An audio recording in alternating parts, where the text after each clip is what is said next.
Capricorne, bonjour à toutes et bonjour à tous. J'espère que vous allez très très bien et je suis vraiment ravie de vous retrouver pour cette nouvelle vidéo dans laquelle nous allons parler donc de vos énergies pour le mois de janvier 2024, sachant évidemment que quand je dis vos énergies, pardonnez-moi d'insister pour ceux qui sont là depuis longtemps, mais c'est bien évidemment à condition d'abord que vous vous reconnaissiez dans ce tirage et à condition que tout ce que je vais dire ait du sens pour vous. Hein, c'est le point de départ incontournable entre nous. Merci en tout cas pour votre présence. J'espère que vous allez tous et toutes très très bien. Et on va démarrer tout de suite. On va parler d'abord des arcanes majeures de ce tirage. Vous avez donc ici l'ermite. L'ermite, hein, je vous rappelle que c'est la carte qui était venue lors du tirage semestriel. Elle est importante puisqu'elle peut être une énergie comme une sorte de fil conducteur pour vous si ça vous parle durant ce mois de janvier à venir. Ça peut être aussi une énergie ressource, ça peut être une énergie conseil, on va en parler. Le chariot dans la position de ce qui s'est peut-être manifesté pour vous avant ce mois de janvier, la force dans la position de ce que vous désirez, la justice dans la position du défi et le soleil dans la sphère professionnelle. Très intéressant. Ensuite, des coupes des épées, des deniers et des bâtons. Donc tous les arcanes mineurs sont représentés, ce qui fait quelque chose de très équilibré dans votre tirage. On va parler tout d'abord de la carte de l'ermite. C'est une carte importante, je vous le disais, elle est d'autant plus importante qu'ici vous avez une 4 d'épée dont on va bien évidemment parler.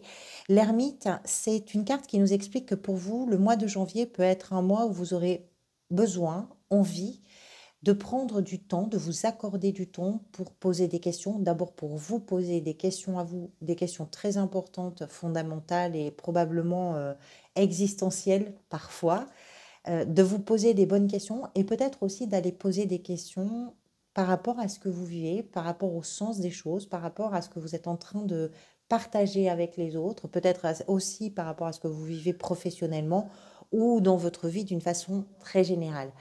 L'ermite va chercher des réponses. Pour vous, ça peut être important au mois de janvier de donner du sens, de trouver du sens ou de retrouver le sens premier de vos envies, de vos émotions, de vos désirs. Alors, ce qui est intéressant dans votre tirage, d'abord, c'est que dans la sphère professionnelle, tout va bien. Avec un soleil qui brille, on est vraiment sur une des cartes les plus lumineuses, les plus optimistes du tarot. Donc, dans la sphère professionnelle, tout va bien. Dans la sphère sentimentale, tout va bien. Ce qui est très étonnant et intéressant aussi, c'est que j'ai un contraste avec ce qui se manifeste pour vous et un état d'esprit et une énergie comme ça, comme une lame de fond, qui est vraiment sur l'introspection, la quête de sens, le besoin de poser des réponses par rapport aussi à peut-être quelque chose qui émotionnellement a besoin d'être réparé. Donc tout va bien, mais il y a un chemin, un cheminement, peut-être pourquoi pas spirituel aussi, hein, d'ailleurs, pour certains et certaines d'entre vous, un cheminement de guérison. Et cette guérison va passer par des réponses que vous allez peut-être poser sur des expériences que vous avez vécues. L'état d'esprit, il est représenté par deux 4. Ça aussi, c'est intéressant. La 4 d'épée et la 4 de coupe. Pourquoi c'est intéressant? Parce que le chiffre 4, hein, c'est un chiffre qui est associé à la matière, à tout ce qui est matériel, à la stabilité également, à la terre, à la dureté. C'est un chiffre qui nous parle de l'ordre, de la rigueur avec laquelle on fait les choses, avec lesquelles, pardonnez-moi, on fait les choses, de la fermeté également, de la détermination et du courage. Ce qui nous indique ici que quelles que soient les émotions, les idées, les stratégies, la réflexion que vous êtes en train de mettre en place, et quelles qu'en soient les raisons, vous le faites de façon volontaire, déterminée, courageuse également. La 4 d'épée rejoint un petit peu l'ermite dans cette perspective de besoin de silence. J'ai besoin de réfléchir tout seul ou toute seule, j'ai besoin de penser par moi-même pour moi-même, j'ai besoin d'apporter des vraies réponses à des questions importantes. Et cette 4 d'épée nous parle de, effectivement, dans l'état d'esprit, ce besoin de réponse nous parle aussi de cette réparation émotionnelle dont je vous parlais tout à l'heure. Ce qui précède la 4 d'épée, c'est une 3 d'épée qui nous parle d'un chagrin, d'une rupture, d'un deuil, d'une séparation, de l'éloignement de quelque chose, qui nous parle aussi parfois d'une humiliation, d'une blessure. À vous de voir comment évidemment ça peut résonner pour vous. Donc, cette 4 d'épée là, elle est accompagnée d'une 4 de coupe qui nous parle de ce qui émotionnellement pour vous semble un petit peu à l'étroit. Pourquoi? Parce que c'est comme si, je dirais que ce qui vous empêche là d'avancer, ce besoin d'apporter des réponses, de trouver le sens des choses, par rapport peut-être à quelque chose de très précis pour vous, hein, c'est possible. Parce que comme je vous dis, tout va bien dans les, on va dire, dans les domaines un peu importants aussi, hein, les sentiments, les émotions, les relations, le travail, etc. Ce qui est important là pour vous, c'est d'arriver à avancer, et de sentir que vous n'êtes plus retenu. Quand je vous dis que c'est un peu à l'étroit, cette 4 de coupe nous montre ce personnage, vous le voyez bien, assis devant 3 coupes, enfin en tout cas il regarde les 3 coupes, sans se rendre compte que la vie est en train de lui offrir, de lui proposer une 4e possibilité. Les coupes sont toutes, y compris la 4e, des coupes qui sont pleines d'émotions, mais ce personnage pour l'instant n'arrive pas à lever les yeux. Et c'est ça que vous avez envie de faire, c'est lever les yeux, vous avez envie de voir plus loin, vous avez envie de voir plus grand, vous avez envie de voir ailleurs, mais ça vous demande peut-être de passer d'abord par une période un peu d'introspection, qui va vous permettre d'apporter un peu d'apaisement sur quelque chose qui émotionnellement reste à l'étroit. Ce qui s'est peut-être manifesté et qui vous amène vers tout ça, c'est représenté ici par le chariot. Le chariot, c'est une carte de mouvement, ça peut être une carte de voyage, ça peut être une carte de déplacement, de déménagement. C'est une carte de progrès, ce qui veut dire que soit dans un sens ou dans un autre, vous avez progressé. Ça peut être aussi d'avoir progressé par le biais, pourquoi pas, d'un mouvement géographique. Peut-être que vous avez eu une évolution qui vous a amené à déménager, à aller vers l'étranger, à vous mettre en lien, ou peut-être que ça peut être aussi par rapport à quelque chose qui vient vers vous, qui est en lien avec vous et qui est en lien avec l'étranger, avec des territoires étrangers, c'est possible. Le chariot nous parle aussi du fait d'arriver à harmoniser les décisions que l'on prend, parce que des fois, quand on réfléchit quelque chose, on a envie de partir à droite et à gauche et on n'arrive pas à se décider sur une direction. Donc peut-être que vous avez réussi justement à apaiser vos doutes, à apaiser vos hésitations et à prendre une direction bien déterminée. Pour certains et certains d'entre vous, ce chariot peut nous indiquer justement que vous n'avez pas réussi tout ça et que c'est ça que vous êtes en train de réparer, que c'est le sens que vous êtes en train de chercher. Pourquoi vous n'avez pas réussi à apaiser, pourquoi vous n'avez pas réussi à vous déterminer, à évoluer comme vous l'espériez peut-être, à bouger également ou à déménager, pourquoi pas si c'est le cas. Donc, que ce soit dans un sens ou dans l'autre, cette énergie du chariot nous parle d'une évolution ou d'une progression ou d'une non-évolution ou non-progression qui vous amène aujourd'hui à réfléchir les choses différemment. La force et la 10 de coupe représente ici ce que vous voulez. Alors, la 10 de coupe, c'est retourné. Je l'ai prise parce qu'elle m'a semblé importante. La force nous parle de votre détermination, de votre volonté, de votre endurance, ce que vous voulez faire, ce que vous voulez aboutir, ce à quoi vous êtes capable de résister, ce qui fait que vous êtes prêt et prête à assumer et à vous confronter à certaines choses. Peut-être que vous n'étiez pas prêt ou prête avant à affronter les montagnes qui se dressaient devant vous ou ce que vous pensiez vous être des montagnes. Et la 10 de coupe nous parle dans ce que vous voulez, de cette capacité vous, à vous confronter à des difficultés de façon vraiment déterminée, solide, endurante, pour aller vers votre bonheur, pour construire votre bonheur. C'est ça que vous voulez. Et pour vous, je pense que la question, elle est particulièrement claire. Vous savez exactement où se trouve votre bonheur. Vous savez ce que vous voulez. En tout cas, sur le plan émotionnel, vous êtes sans doute extrêmement lucide sur la question. La question ce que vient interroger l'ermite, ce que vient réparer la 4 d'épée, ce qui vous demande de lever un petit peu les yeux et d'essayer d'élargir quelque chose pour sortir de votre précaré un peu et de votre périmètre émotionnel habituel, c'est pas dans ce que vous désirez. Parce que ce que vous désirez, c'est clair, c'est limpide pour vous. C'est pas là que la question se pose, c'est ailleurs. C'est peut-être pourquoi vous n'avez pas encore réalisé ça. C'est peut-être là que la question se pose. Pourquoi vous vous êtes privé vous-même de... Pourquoi vous avez eu si peur? Pourquoi vous avez craint? Pourquoi vous avez fait marche arrière? Pourquoi vous n'avez pas osé? C'est peut-être ça la question qui se pose. L'as d'épée représente ici l'énergie qui pourrait venir vous aider. Comme je vous disais, pour vous c'est particulièrement clair. Ce qui vient vous aider, c'est que vous savez vraiment, vous avez l'idée précise de comment faire les choses, comment les réaliser, comment y parvenir. L'as d'épée représente d'abord quelque chose qui commence. Vous avez des fins de cycle ici. Ah, je vous ai dit que c'était la 10 de coupe. Mais ça ne change rien parce que c'est la carte, c'est la 9 de coupe. C'est la carte des vœux réalisés. Donc, quand je parle du bonheur, c'est exactement ça. Vous avez quand même des fins de cycle ici et des débuts de cycle. Vous avez une 10 ici. Vous avez un as ici. Ce qui vient vous aider, c'est de pouvoir clairement démarrer quelque chose, de pouvoir le réfléchir, de pouvoir mettre en place la stratégie, de pouvoir élaborer un projet, de pouvoir réfléchir sereinement. C'est étonnant votre tirage, parce que d'un côté, on a des grandes questions et quelque chose qui peut-être fait que vous naviguez dans une sorte de... Alors pas de brouillard, parce que vous savez où vous allez, mais de... J'ai presque envie de dire de... C'est comme si vous aviez décidé vous-même d'un périmètre qui n'est plus satisfaisant. Vous avez peut-être l'impression d'être à l'étroit dans ce que vous vivez, particulièrement sur le plan émotionnel. Et ce qui va venir vous aider, c'est que c'est tellement clair pour vous de comment en sortir qu'il ne vous reste finalement qu'à prendre la décision et à vous lancer.